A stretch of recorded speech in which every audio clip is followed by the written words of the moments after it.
Amidst the dimly lit chambers of Richmond Palace, a dying woman utters a confession that threatens to shatter the very foundations of England's rule. Catherine Howard, the Countess of Nottingham, grasps the hand of her sovereign, Queen Elizabeth I, with her final.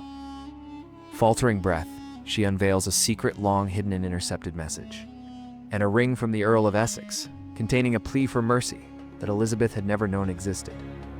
The Queen's reaction is one of unchecked fury. In a moment of anguish, she strikes Catherine, vociferously declaring that though God may grant her forgiveness, she never would. This act marks a profound fracture in Elizabeth's heart and spirit, signifying not just a personal betrayal, but a shattering blow to the monarchy she embodied. The closing weeks of Elizabeth I's life unfold like a chilling Gothic tragedy.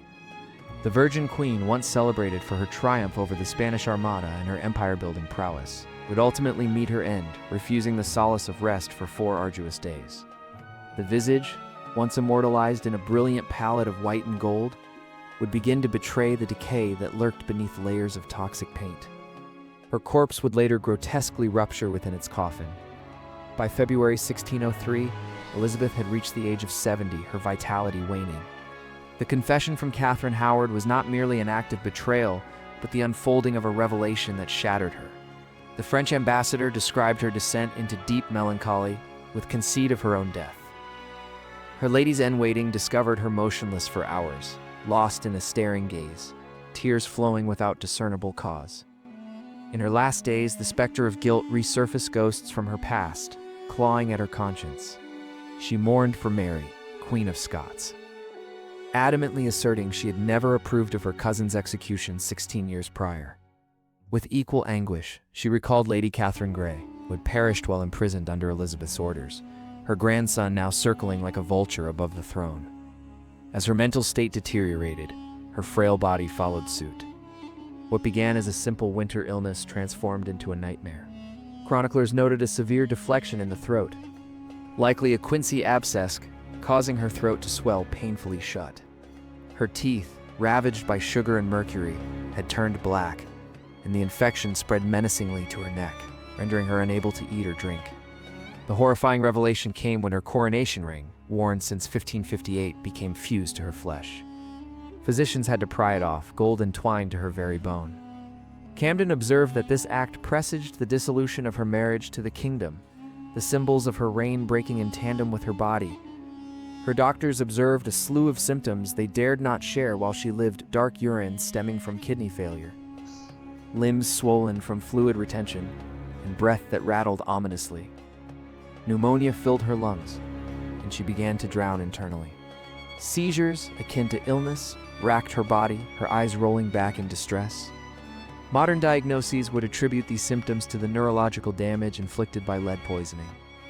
Her royal physicians employed traditional remedies, bloodletting, broths, poulticized, but she rejected them all.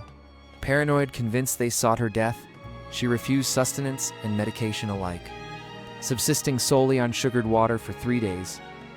Yet the most insidious poison did not originate from the hands of her doctors, but from her own obsessive quest for preservation. For 4 decades, Elizabeth had masked her face in Venetian cerussa blend of white lead and vinegar, endeavoring to maintain her facade of youth while eroding her body and mind. Her hair fell out in clumps, necessitating the use of wigs to cover her baldness. Her once sharp memory began to deteriorate. Toxicologists today trace her symptoms: hair loss, trembling hands, mental confusion, and muscle weakness, all results of lead poisoning. To enhance her lips, she used vermilion mercury sulfide that further ravaged her nerves, while deadly nightshade tinctures poisoned her vision, leaving her partially blind. Each evening, she scrubbed her face clean of the toxic potions, only to repaint it in the morning. The makeup that had rendered her immortal ultimately became her executioner. As March approached, madness enveloped her. Elizabeth steadfastly refused to lay down, convinced that doing so would herald her demise. For 15 relentless hours, she stood in her chambers a statue of defiance. When her legs could bear her no longer, she collapsed onto the cushions of the floor, remaining there for 4 grueling days, spurning bed, food, drink, and conversation. Robert Carey, a trusted courtier, recorded the haunting image of Elizabeth. With her finger resting in her mouth, her gaze fixed vacantly on the floor, as silent as stone. Courtiers pleaded with her to rest. "Must is not a word to use to princes," she retorted, one of the last coherent thoughts to cross her lips. Finally, her Lord Admiral Charles Howard physically compelled her into bed. Once there, she never rose again. In the dim light of her chamber, her ladies held watch by candlelight. Occasionally, Elizabeth would clasp their hands, her stare penetrating as she silently searched their faces. At other moments, her eyes widened in terror, pointing seemingly at specters within the room that were invisible to all but her. Some whispered she was tormented by the devil. Others believed these were merely hallucinations induced by fever and poison. As the dawn of March 23, 1603 approached, the Queen lay at death's door. For 45 years, she had refrained from designating a successor, maintaining an air of suspense within the court. Now, voiceless and slipping from consciousness, her council convened. Leaning close, Robert Cecil named potential heirs. When James VI of Scotland was suggested, witnesses claimed her hand rose to her head in a gesture deemed royal assent, while others insisted she had already lapsed into unconsciousness. The truth of whether Elizabeth chose James or assented to Cecil's wishes remained shrouded in mystery. Unbeknownst to Elizabeth, Cecil had engaged in clandestine correspondence with James for years. As the Queen's final moments drew near, he drafted a proclamation proclaiming James as the next king, dating it in advance, and stationed couriers ready to disseminate the news the instant she breathed her last. Simultaneously, Robert Carey harbored his own ambitions. His sister, Lady Scrope, awaited at the edge of the deathbed to snatch away the sapphire ring that held the key to succession. The moment Elizabeth drew her last breath, she transferred the ring to Lady Scrope, who swiftly cast it from the window to Carey below. He was mounted and racing north before dawn, tasked with delivering the ring to James. At approximately 2 or 3 a.m. on March 24th, Elizabeth Tudor succumbed to the frailty of her condition. Archbishop Whitgift had been by her side for hours, praying fervently as she departed like a ripe apple from the tree. The Virgin Queen was no more. Care's frantic journey toward Scotland became legendary. Through torrential storms and swollen rivers he galloped, sustaining a head injury, changing steeds thrice, and ultimately arriving in Edinburgh in less than 3 days. Falling to his knees at James's bedside, he presented the ring. James, composed and vigilant, verified every detail recounted by Carey before accepting the crown he had desperately awaited his entire life. In death, Elizabeth's wishes were disregarded. She had implored against a post-mortem examination, beseeching not to be opened after death. Nevertheless, her organs were removed, her body embalmed, and sealed within a lead coffin. For a month, her remains lay in state.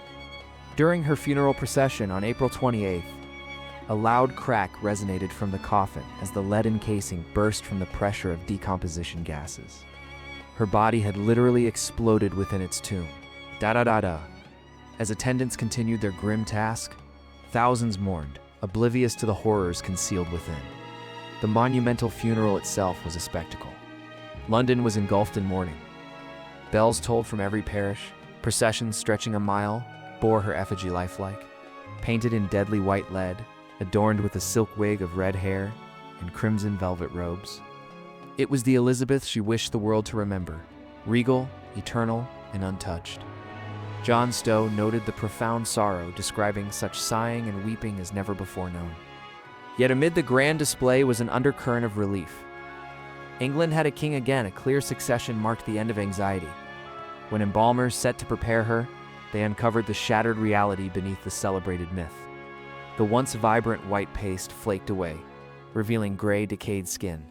Her hair long gone, her teeth reduced to blackened stubs, the fantasy of the Virgin Queen was laid to rest.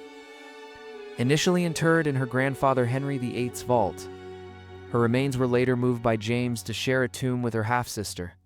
Mary eyed the rival she had once feared and displaced.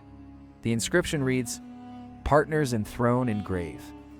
Here we sleep, Elizabeth and Mary, sisters in hope of resurrection." Such irony would have ignited her ire. In the wake of Elizabeth's passing, Richmond Palace fell silent. Her loyal spaniel refused to depart her bedside, passing away within the week. The wealth of her 3,000 gowns was catalogued. many now rotted by the very lead and mercury that had once adorned her skin. Her makeup table was left untouched, the open pots of ceruse, vermilion, and belladonna lingered, exuding a most foul and pestilent stench, as one courtier lamented. Cecil ordered it all to be incinerated. Upon James's arrival at Richmond, he entered the throne room and immediately commanded the removal of Elizabeth's portrait. The once golden era of her reign was already being discreetly stowed away. In the end, Elizabeth I's death was a poignant testament to the price of her power. Every fixation that allowed her to maintain her throne, the toxic beauty, the veils of secrecy, the chilling solitude, ultimately consumed her. The lead that preserved her youthful appearance corroded her mind, while her pride upheld her until it could no longer bear the weight. The guilt over her actions regarding Mary, the Earl of Essex, and the multitude of betrayals haunted her in her dying hours. The bursting of her coffin serves as a darkly poetic finale, final rupture for a woman confined by her image and authority. She sacrificed everything for the crown of England, and in return, that very crown stripped her of her humanity. Elizabeth Tudor departed this world as she had lived, proud, brilliant, and profoundly alone. The Virgin Queen achieved her desire to be wed only to England. Yet in the desolate hours that preceded dawn, even queens must confront their own phantoms in solitude. Subscribe to our channel and press the bell icon to support our work and never miss an upload. Like this video, drop a comment, and share it with others to show your support and help us grow this historical community.